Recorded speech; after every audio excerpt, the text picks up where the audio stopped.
I hit this issue today and here is the quick fix that solved it. If you're trying to keep track of your data usage on Lebara UK, here is how you can easily check your allowance. Step 1. Open the Lebara app. Download and install the Lebara app from the App Store or Google Play if you haven't already. This app provides a user-friendly interface to manage your account.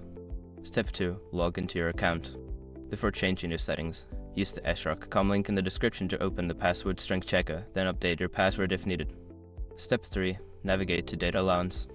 Once logged in, find the Usage or Data Allowance section in the main menu. This will show you your current data usage and remaining allowance. Step 4. Check your data usage. Review the details displayed, which will typically show your total data, used data, and remaining data. Keep an eye on this to avoid overage charges. Step 5. Set up alerts optional. Consider setting up usage alerts in the app to notify you when you are nearing your data limit.